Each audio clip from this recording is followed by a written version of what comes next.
お疲れ様です。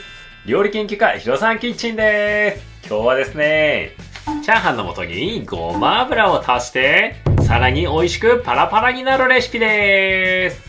はい、こちら長谷園チャーハンの素です。この焼き豚味が美味しいんですよね。このまま元で作っても美味しいんですけど、ごま油をあるポイントで足すとさらに美味しくパラパラになる方法を発見しました。自分でも驚いちゃった方法がこちらです。材料は温かいご飯、ごま油、卵、味付けはチャーハンの素を使います。ちょっと彩りで青ネギ用意しました。早速チャーハンを作っていきます。はい、ここで最大のポイントが登場です。もうっていう感じですが、温かいご飯へごま油混ぜます。たったこれだけでチャーハン全体にコクが足されて美味しくなります。さらにチャーハンもパラパラに仕上がっちゃいます。それでは炒めます。フライパン温めます。フライパン温めてる間に卵溶いておきます。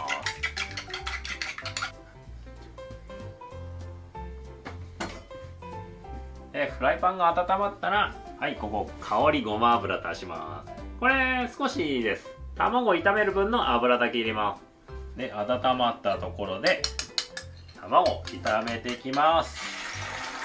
卵は完全に火を通して OK です。で、ここで卵の水分を飛ばしておくことでまた仕上がりがべちゃっとしづらくなります。さあ、ご飯、さっきのあれですね、ごま油あえたご飯入れます。混ぜてもらうと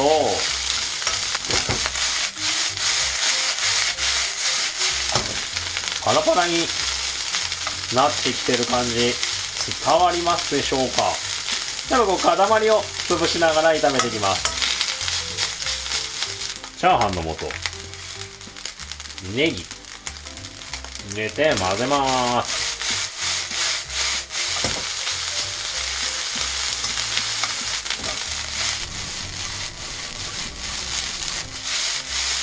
混ざったら完成でーす。それでは早速盛り付けて食べてみます。